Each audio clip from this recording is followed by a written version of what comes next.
Welcome back to Friday. This week we are doing something a little bit different. We've just spent 2 days doing slurry, so I'm just leaving back a slurry tanker which I hire whenever we want to do a lot in a fairly short space of time. So I will use the drive back home to explain what we're going to do in this video. So my idea is that I keep doing videos about decisions I've made, like reseeding, buying certain equipment, getting the Puma resprayed, cutting my silage early, doing videos about all these questions and all these things we're doing, but I never follow up on it. You never get to see the results. Was it a good idea? Was it a bad idea? What worked well and what didn't? So this week we are going to review the last 4 months of videos and go back and look at the results of everything which I filmed that I was actually doing. So I've made a list. Can you read a list when you're driving? Probably not. I'll get to this list shortly. So I'm actually going to try and do these in order, but it might not be possible for all of them. It might involve me walking about a bit more, but that's okay. First on the list, let's go look at the Puma. So because I kept getting badgered about how faded my bonnet was every time I made a video, I decided in the springtime that I would get my Case Puma resprayed, and it was an excellent decision. I honestly didn't realise how faded the plastic was until I got it back and got into the tractor, and it was like, this is like a new machine. So I actually don't know how much this cost me. I asked the guy for the bill, he sent me the total, didn't send me the invoice, he did post it, but we lose all our post. So I'm kind of estimating that probably cost me like £800 or £900. It could be way off, but I reckon it's somewhere around that. Sorry I didn't wash it, but you get the idea. So was it worth it? Absolutely. I'm going to give these decisions scores. So I'm going to give Respraying the Puma for £900 a 7 out of 10. I think a 7's fair. It probably added as much value as it cost to the tractor. Makes it look way better. Made it look better in video thumbnails. So the YouTube revenue has probably partially paid for that. So a 7 out of 10, I'm happy with that. Next on our list is the double sowers. So when Amazon reached out to me and said, would you like a demo fertilizer sower? I said, absolutely, on the condition it's a hydraulic fertilizer sower that I can mount on the front of my 8S. I thought I might use this once or twice on the front. Generally, it'll be on the back, but boy was I wrong.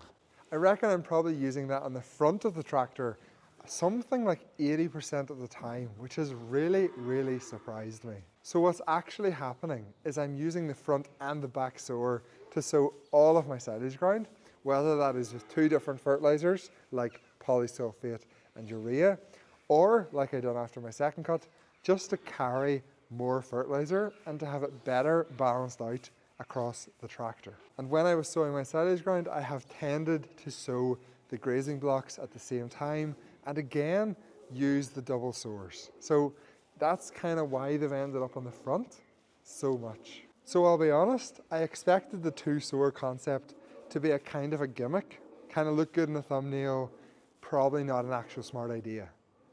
It is an actual smart idea. I am going to do a full financial rundown on how much I reckon I've saved, but on the ability to spread 2 products, I reckon I've already saved at least £1,000. That might not sound like that much, but that is a realistic number.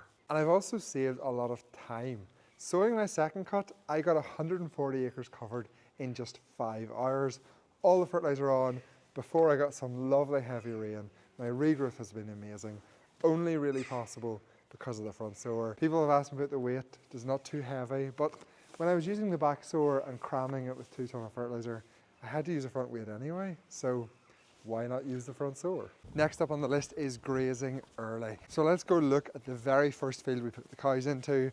They made a bit of a mess, and we'll see how is it recovered 3 months on. So this is what it looked like after our first day's grazing. I really hope I have all this footage. I might not. Well, it has totally recovered. It's really not even that bumpy considering it was pretty badly poached. The double sower is a score, 10 out of 10. One of my best ideas ever. Now we need to score this. So how do we review my decision to graze early? Well, the damage was minimal. The field is clearly recovered, hasn't been stitched, hasn't been reseeded, so there is actually very little negatives. But there is some positives. When we put our cows out, our milk yield went up by about 100 pounds a day. And not only that, we really struggled to graze round our grazing platform fast enough to keep up with the growth in spring. So getting them out that extra week early probably saved us having to cut some paddocks, bale some paddocks. It allows us to go into younger swards. It's almost like a compound effect. So genuinely, I could have saved £1,000 by my decision to put the cows out just a few days early. I feel like GeoWizard. And let's take a look at our reseed. I'm going to give this decision, the decision to reseed 2 of the paddocks early in the springtime, a solid, it's going to have to be a 10 out of 10. I mean, it literally worked out perfectly. Just at the point where we had too much grass and I was struggling to graze it down, we were skipping the 2 paddocks, and by the time we got back round and we were short of grass, we were able to graze the 2 reseeded paddocks. They have clearly come up pretty nicely. Definitely a good decision. Right, I'm running out of time to do this video, to be honest. We have cousins from Australia. They're not actually our cousins, they're like distant relatives from Australia coming this evening to look through the history of the farm, and I still have loads of points left, so we need to hurry this up. Next on the list, the Michelin tyres. So back at the start of May, I decided I needed to change the tyres on my Kia Puma. The thread was okay, but they were 15 years old. They were starting to crack. How am I out of breath after walking only a tiny hill? Oh my goodness. So the tyres needed changed on the Puma. The decision was really between BKT and Michelin. The BKTs were a lot cheaper, but in the end I decided to go for Michelin. Didn't get an amazing deal, still were more expensive by a lot than BKT, but my logic was, how am I this out of breath? My logic was that I'd had Michelins on the tractor for 15 years. They'd done 6,000 hours. They'd done a wonderful job, really easy on ground. So by buying Michelin again, I knew what I was buying. They were really good on the 8S as well. So that made my decision. I mean, an extra few £1,000 over the course of 15 years, it's not a big expense. And since I've put them on, definitely very, very happy with them. They're not tearing up lugs at the corners. They're just really easy on the ground. They're run at a low pressure, just good tyres. And yes, you absolutely pay for the brand, but when I spent like 16 grand on 8 sets of tyres, had to change the JCB as well. Don't worry about it. I did get this free jumper jacket thing, which is wonderful. Okay, what's next on our list? Early first cut. Back to the silage bit. These are the Michelins on the JCB. Why did I go for Michelins on the JCB? It was a choice between Michelins and Trelleborg. I was already buying Michelin tyres. There was a cashback offer on them. I just liked them, so I bought them. There wasn't actually that big of a price difference between Michelin and Trelleborg. I think it was like £1,200 or something. So, oh, and I forgot to score the tyres. Decision to go with Michelin. 6 out of 10, is that fair? I mean, I don't really know how the competition would have performed, and they were a premium, but I'm very happy with them, so 6 out of 10. I wanted to get this sampled just to do this video, but unfortunately I didn't manage it. But it's really, really nice. It's pretty dry, probably like 29% dry matter. The cows came off our really good second cuts, which was 12.1 ME, and they went on to this, and I didn't notice any yield change. So that says to me that this is good silage. Also smells unbelievable. Like, it smells so good. Here, take a sniff. So I think it'll be 11.7. Oh no, my camera lens. There we go. I think it'll be 11.7 ME. Why the reduction? Why not 12 point something? I just think the cold spring, the wet weather, I think it's going to be a little bit higher in NDF, especially with the mild winter. But 11.7 ME would still be very, very good. Next up is compacting silage. I forgot to give myself a score for first cut silage. I'm going to say 10 out of 10. That's so bad, but that's true. 10 out of 10. Compacting silage. So I went and compacted my friend's silage. He was not keen. His dad thought it was a waste of time. His contractors thought it was a waste of time. I think they understand now the difference it can make. All of them seemed like impressed by the compactor. Whether they think that they need this back for second cut or not, that will be the real test. We'll find out in a few weeks. But, importantly, my friend Silage, who's anonymous, I'll not mention Johnny's name, was always slipping. It used to sink like 6 or 7 foot and start massively above the walls and end up below the walls. It has sank only about a foot, considering the height of it. That is very, very little. Hasn't split, barrier hasn't burst, sealed nicely so the rain's running off it. He's very impressed with the final result, and he hasn't even started feeding it yet, so he's even going to be more impressed when he starts to feed it. Compacting silage, 8 out of 10. So we are now down to the final 2 things on my list. Where is my list? Here, which is the reseed of the silage ground we done. I actually haven't seen it since I sowed it probably 3 or 4 weeks ago now, so this is going to be interesting for me as well. And then we're also going to go and look at the regrowth on the second cut and assess the decision as to when we cut it and see if it's a good or a bad choice. I can't remember if I give compacting silage a score or not, so just in case I didn't, I'm going to give it a 9.5 out of 10. Oh yeah, I kind of forgot the power harrow was left here. I need to lift that. It's looking pretty good, to be honest. Pretty happy with that. You can actually see tire tracks here and here, which tells me that this was not rolled well enough. But that's just a result of only managing to get it rolled after the seed went in.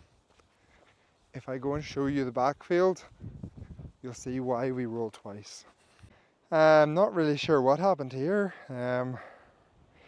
We'll have to get some grass seed and throw it over that bit. But this is the backfield, so this was rolled twice. So I'm not sure if you can see any tire tracks or not. I can possibly spot 1 or 2, but it's actually, I can't. That's actually where the seeder has overlapped the seed. That's not a tire track. So yeah, pretty good.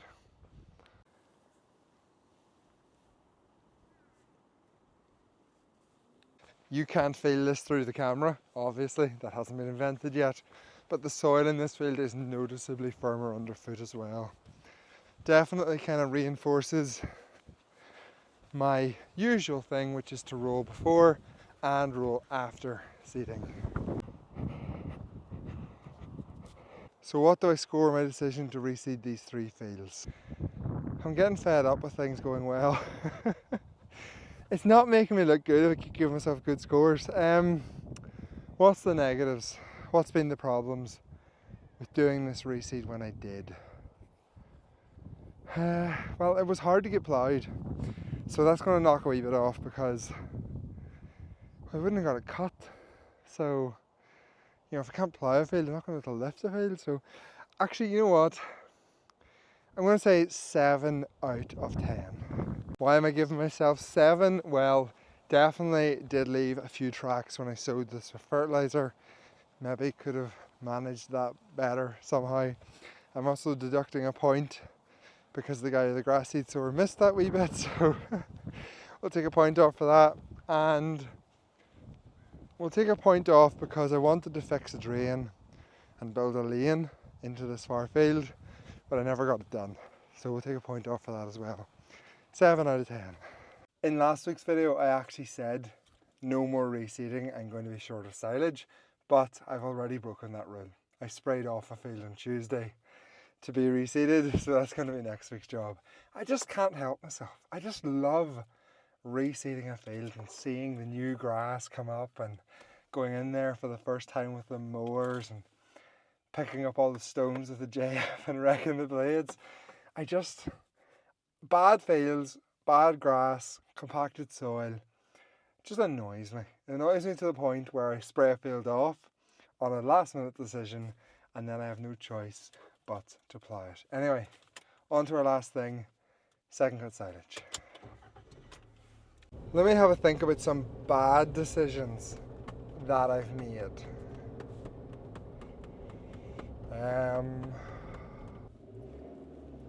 Even my messy wet first cut silage, which was a disaster, wrecked a field, super heavy crop. I honestly can't think of another way I could have managed that. The ground was not dry enough at any point, it got fertilizer late. When we cut it was a good time to cut it, in hindsight. It's still not dry by any means, so even the late first cut where I bogged a trailer, 4 out of 10, right? We'll go 4 out of 10.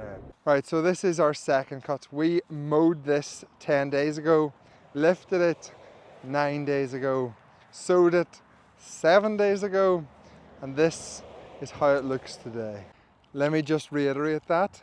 This is 10 days growth. I wish it all looked like that. Unfortunately, there is some little bare patches, but still a really good amount of grass considering when it was cut. All of my second cuts also going to get a second application of nitrogen. It'll be pretty light, something like 25 kilograms a hectare, and that will only be applied if growth is where it should be. If growth falls back, it stays really cold, gets really wet, probably will skip that application, but as you can see, growth has been really strong. So almost certainly I will go in with K and with nitrogen at some point in the next 2 weeks or so. So how do I score myself on my decision to cut my second cut last week? Well, the alternative was to wait a week and cut it this week, and this week was forecast to be really good weather, like blue skies, sunshine, no rain. That did not materialize. We did have 2 dry days, Monday and Tuesday, but there was even a shower on Tuesday evening, rained a little bit on Monday, and then we had rain all day Thursday and lots of rain today. So I will say my decision to cut last week was a pretty good one. Man, I am coming across like a total moron in this video.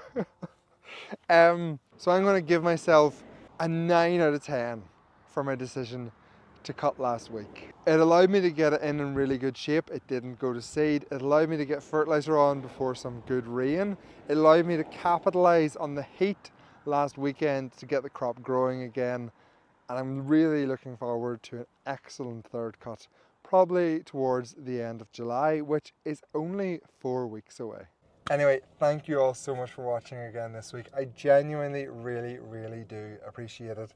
And when I was looking through all of the videos from the last 4 months to kind of come up with this as a concept, to put endings on them, I was kind of just reminded as to how much I filmed, how many videos I've posted, how many of you have watched them, liked them, commented on them. So I just want to say thank you. Really appreciate you watching. Really appreciate the comments, the likes, the shares, all of that stuff. And I will catch up with you next week. Thank you for watching.